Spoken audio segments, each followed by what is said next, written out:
Hello anh em, chào mừng anh em quay lại với số thứ 2 của Cloud Talk, podcast của câu lạc bộ Cloud 10. Mình là Tú và hôm nay chúng ta lại gặp lại Danh.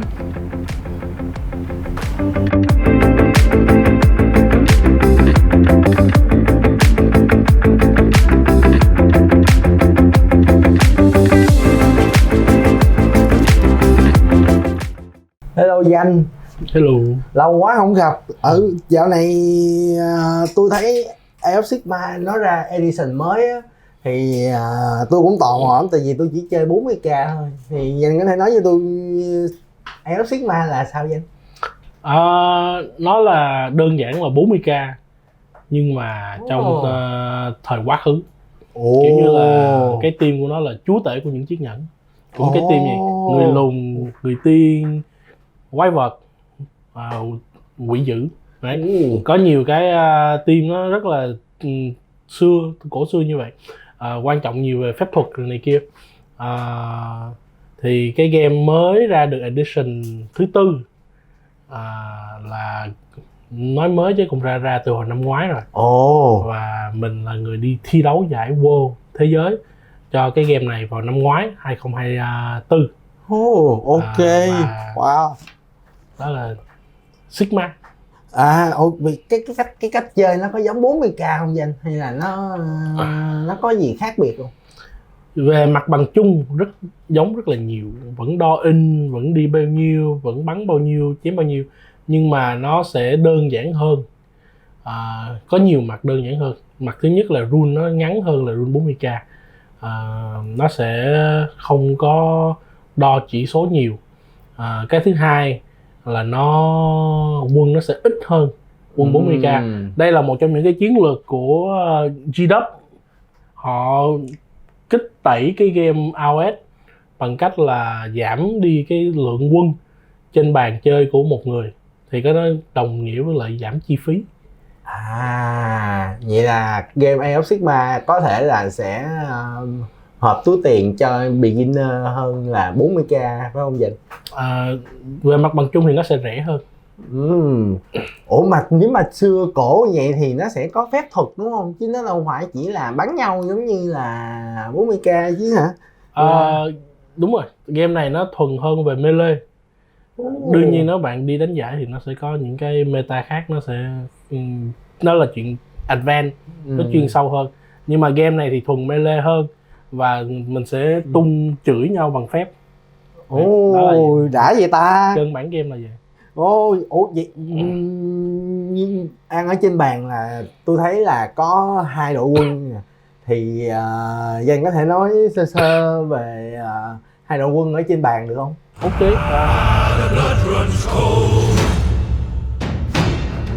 We take our loot but don't get old.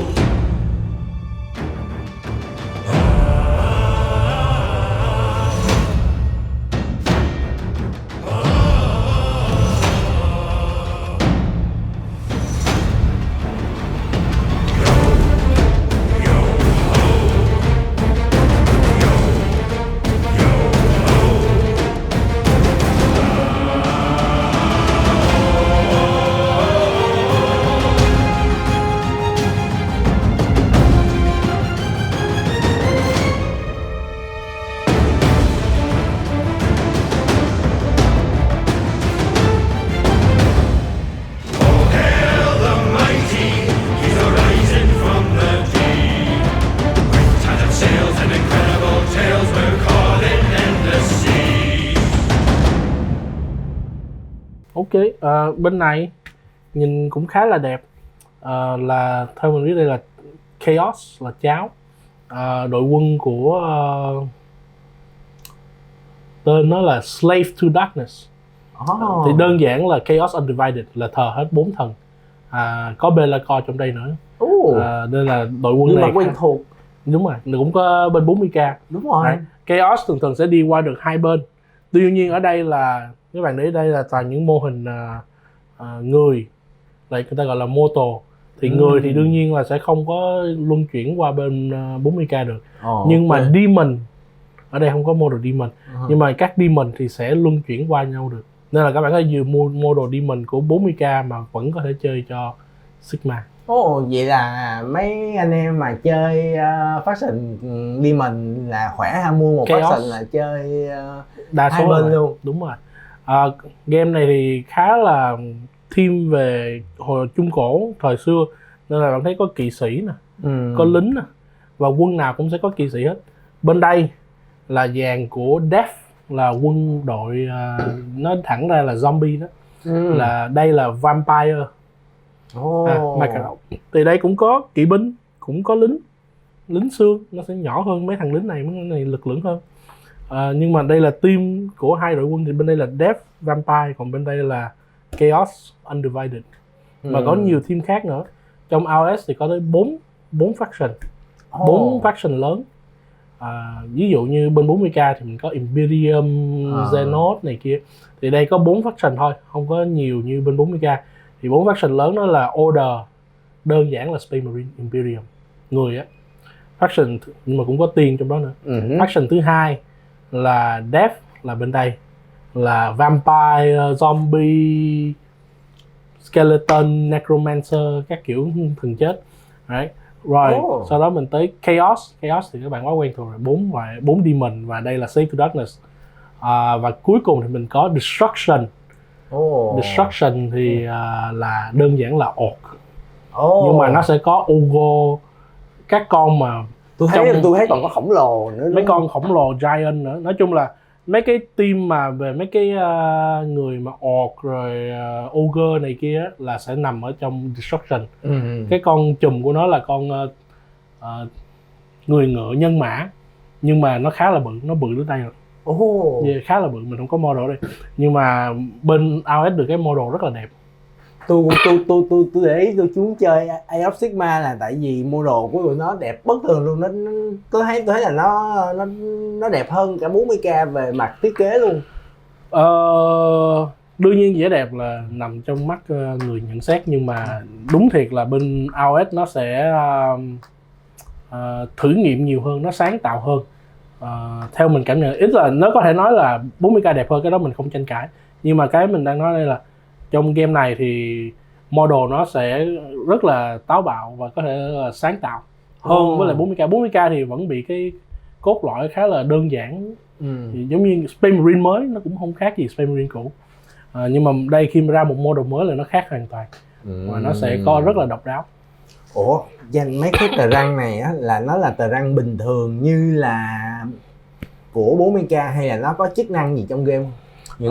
Mỗi faction, đa số tất cả faction sẽ có tờ răng bình thường, cái đó không nói, cũng như 40k thôi. Nhưng mà mỗi faction sẽ có một cái tờ răng riêng, là cái rule riêng cho cái này nó khác 40k ha. Đúng rồi, thì mỗi faction sẽ có, giống như Slay to Darkness, cái này là faction, cái này là tờ răng của Slay to Darkness. Thì nó sẽ cho một vài cái buff khi mà bạn đứng gần nó. Và trong đây game này faction tờ răng cũng có thể bị đập. Thì đập có máu và đập sẽ chết là bóc cái tờ răng ra. Tại vì tờ răng mang lại những cái bonus cho quân của mình. Ví dụ như tờ răng này của Slay to Darkness thì có nhiều cái chức năng.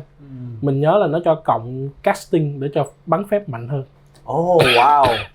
Chà, cái này nó hay ho hơn 40k ha. Nó có những cái chỉ như mình set up một cái game, mình có thể để trên bàn những cái tờ răng này để quân mình đi tới khu vực đó thì sẽ được búp mạnh hơn để đánh lại người chơi. Không những thế mà có những cái này gọi là endless spell. Cái này với cái này nhìn giống như tờ răng, thực ra nó là phép, nó là endless spell. Thì nó trên bàn chơi nó sẽ không có xuất hiện ngay trong tên một, bạn phải cast phép gọi nó ra. Thì gọi nó ra rồi thì nó sẽ có những chức năng riêng của nó. Nó cũng na ná tờ răng faction, nó có máu. Nhưng mà ở đây thì tờ răng thì thường thường không có di chuyển được, nhưng mà tụi này thì đa số sẽ được di chuyển. Và nó làm những chức năng như là một unit, giống như mình triệu hồi một unit lên vậy. Đã vậy ta. Game này nó quan trọng hơn về phép thuật. Hay vậy ta. Vậy thì nếu như bây giờ tôi muốn chọn một đội quân để chơi thì tôi cần phải có khoảng budget là bao nhiêu để tôi có thể bắt đầu một cái game Age of Sigmar vậy? Nếu mà mua rẻ nhất có thể đi, là mua bundle mua hết thì chắc tầm 12 triệu đổ lại. Nhưng mà nếu mà mua full quân mà kiểu như đánh cho nó hoành tráng á, thì chắc cũng phải tầm 20. Chà. Ok. Nhưng mà cái giá đó thì nó cũng khá là ok cho một cái army lớn và đẹp như là của Game Workshop, nên là tôi thấy là cái giá nó khá là ok. Giá cả thì tùy vào player, có người này thấy ok, người thấy ok. Nhưng được cái so với các hobby thì mình so cái hobby dễ nhất mà các bạn biết là bài Yugi. Cái này chắc ai cũng biết. Thì ở hobby ở đây lợi một cái là bạn mua một lần và bạn có suốt đời. Hoặc bạn có thể bán lại thì value nó bị thấp hơn xíu, nhưng mà nó vẫn giữ cái giá trị đó. Còn như những game như Yugi thì bạn mua deck thì sau một thời gian nó sẽ bị ban, thì bạn sẽ mất đi cái bài đó, bạn phải mua mới. Thì có thể cái giá ban đầu của cái game này rất là cao, nhưng mà cái giá đó là giá nhất định và tồn tại mãi. Và nếu như bạn muốn quit game nó cũng không quá khó, thì bạn vẫn giữ một phần giá trị đó. Và cuối cùng nếu bạn không quit game mà bạn cũng không muốn bán, bạn quit game mà không muốn bán, bạn vẫn có thể để chân.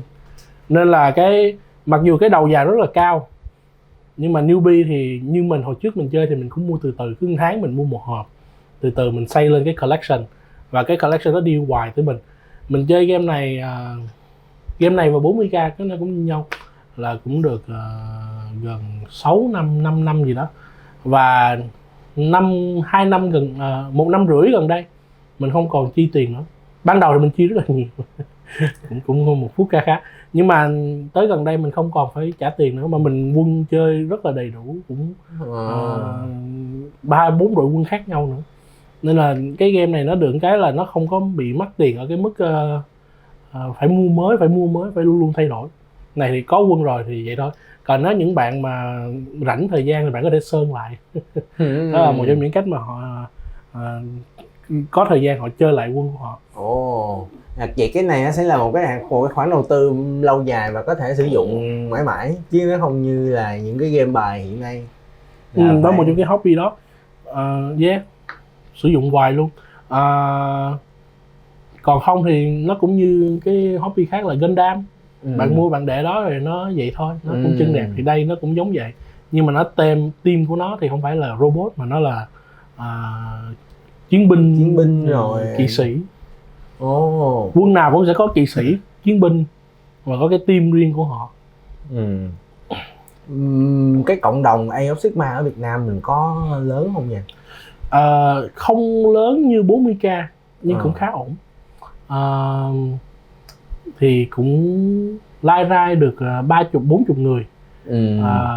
Đa số những người chơi game này á, AOS á, 40k thì mình thuần player khá là nhiều, nhưng AOS là thuần model. Nghĩa là sao?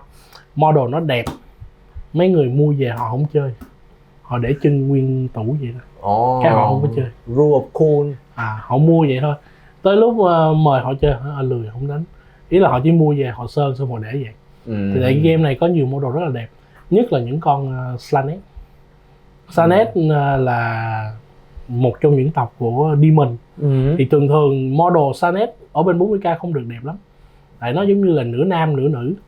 Nhưng mà cái con Slanesh của Sigma, mấy con mà bự giống như là con, nó nhìn như con công vậy đó, đẹp.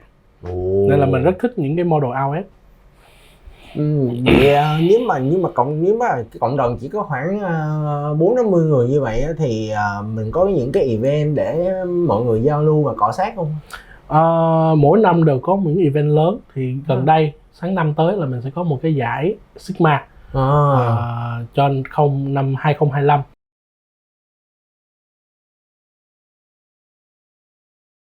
Giải này cũng có vé golden ticket để mình cử đại diện đi đánh ở Mỹ.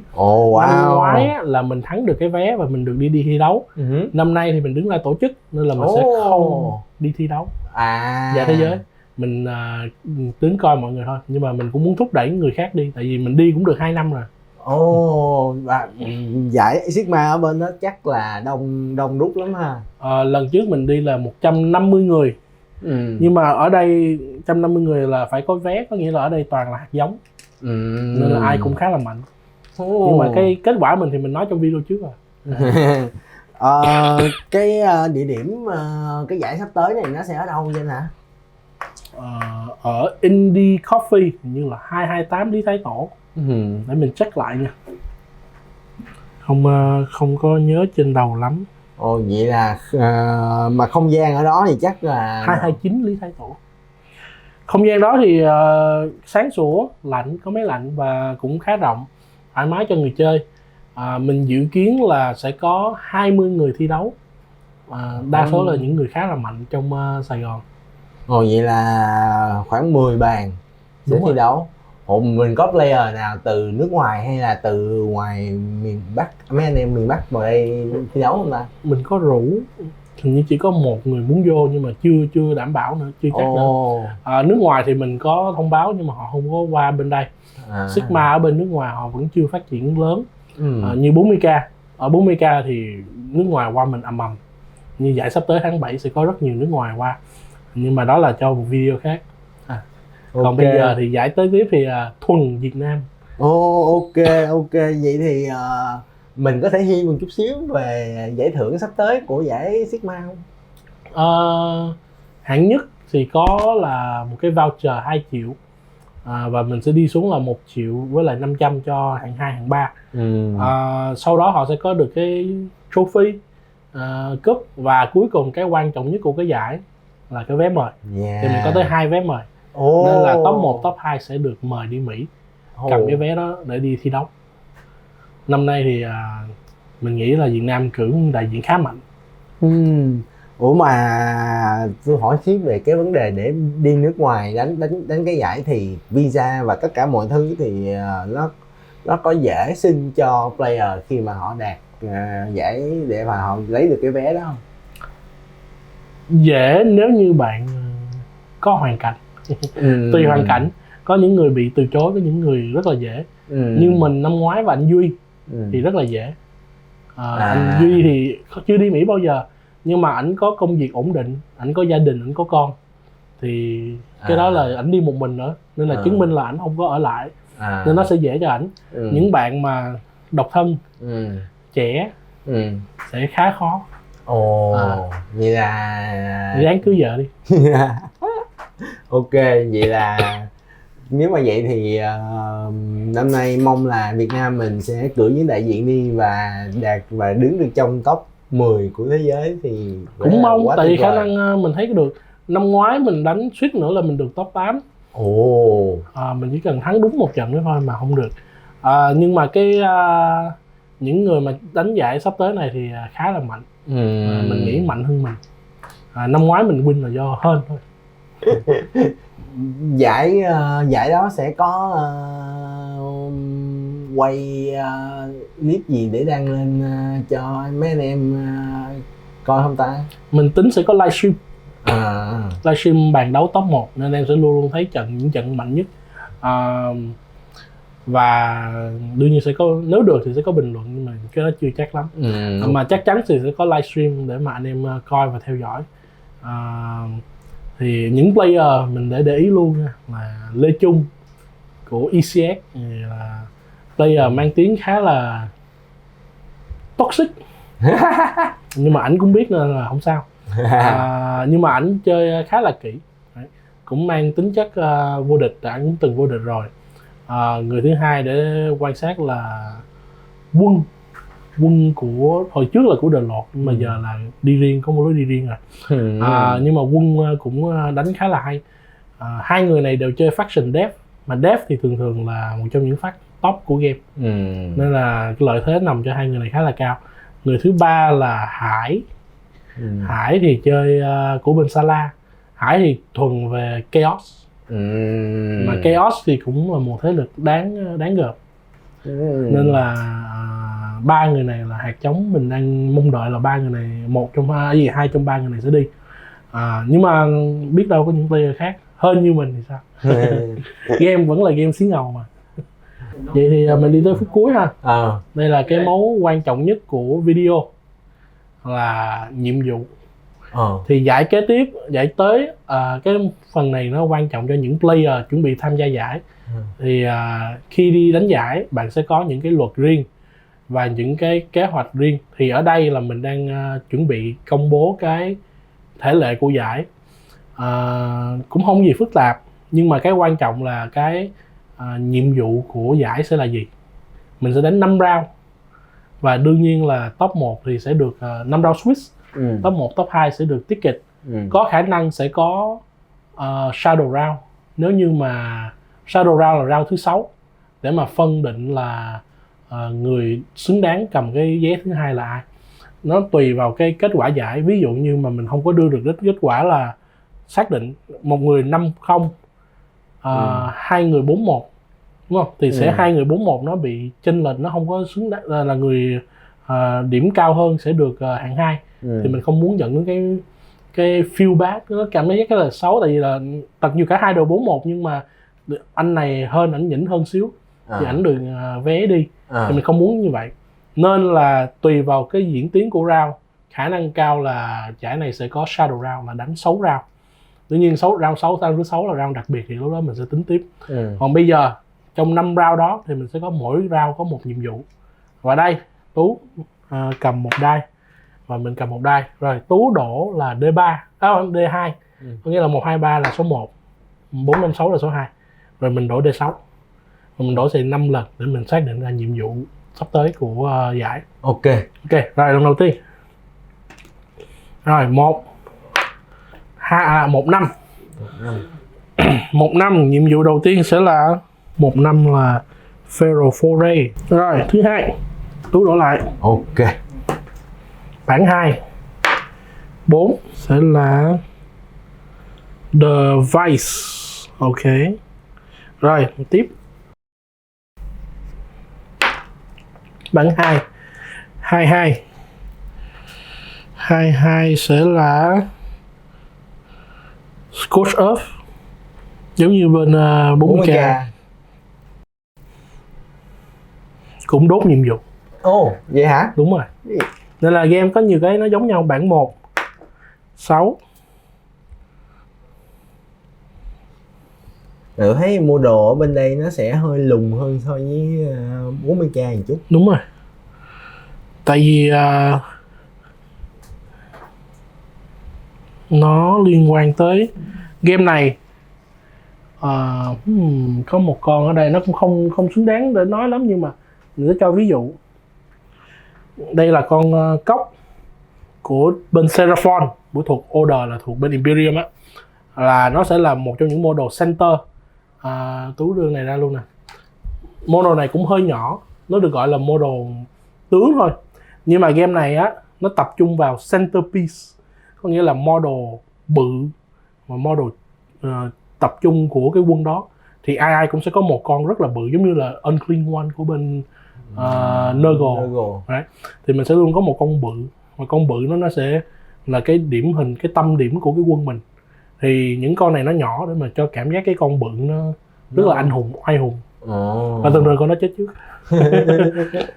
Nhìn nó bự quá là bắn trước cho chắc ăn. Đúng rồi. Rồi nhiệm vụ cuối cùng. Ok, để lấy cái này ra.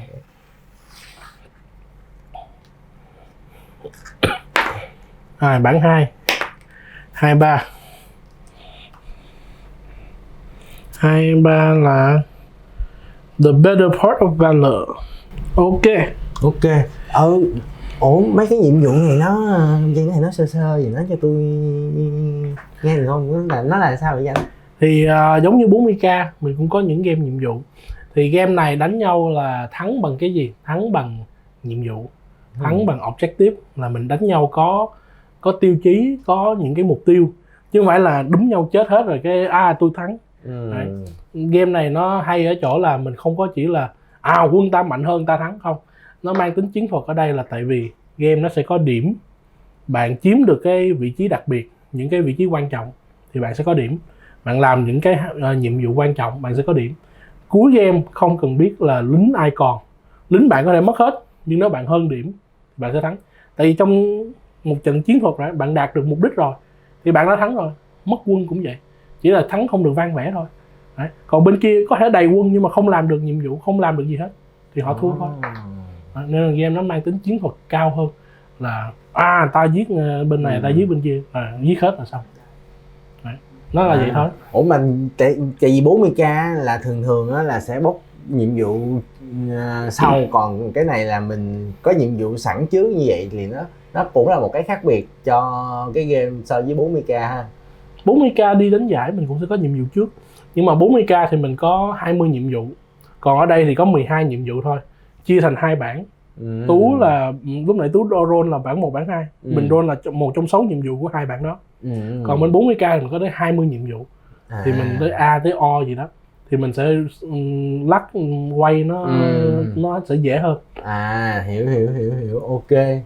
Kết thúc podcast ngày hôm nay thì chúng ta sẽ rewind lại những thông tin quan trọng nhất của podcast ngày hôm nay. Thì cái quan trọng nhất là giải Age of Sigmar sẽ được tổ chức vào cuối tháng 5 này, và Danh ơi sẽ cho tôi biết chính xác ngày, địa điểm và cơ cấu giải đi. Ok.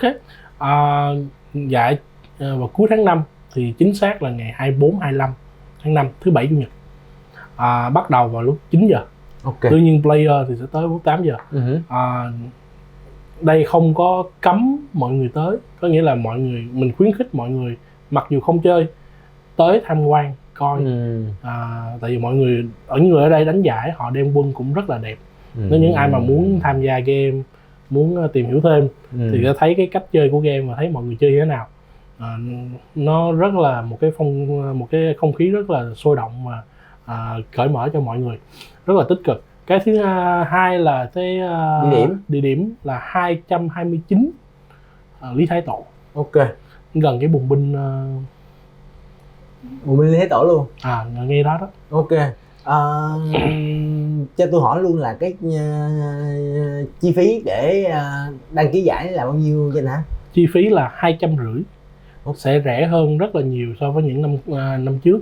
Tại vì là mình đã phát triển cộng đồng. Mình biết cái game này tuy là những ông chơi được thì là 500.000 quá là dễ, tại đa số các giải đều là 500.000. Nhưng mà mình rất là muốn nhiều người chơi. Thì mình khuyến khích mọi người bằng cách mình giảm đi cái chi phí bao nhiêu có thể mình giảm được. Còn những phần còn lại thì mình sẽ đưa lại cho player. Nên là mình mong là nhiều người tham gia thì mình sẽ càng mở rộng được hơn, mình càng giảm được chi phí hơn. Đó là một trong những cái mong muốn của mình, tại vì mình chỉ muốn mở rộng game thôi. Nên là cái giá mà tham gia là 250 cho player, còn người tới coi thì thoải mái. Mấy anh em ơi, chỉ có 250 thôi, nhớ tới đăng ký tham gia nha. Cái link đăng ký mình sẽ để dưới description nha. Mấy anh em nhớ đăng ký tham gia nha, chỉ có 250 thôi mấy anh em ơi, tới tham gia cho vui nha. Rồi tôi cảm ơn Danh hôm nay đã dành chút thời gian để tham gia podcast của Cloud10 Ngang. Thì tụi mình sẽ quay lại vào số thứ 3 sắp tới gần đây thôi, mọi người chờ nha. Bye bye mọi người.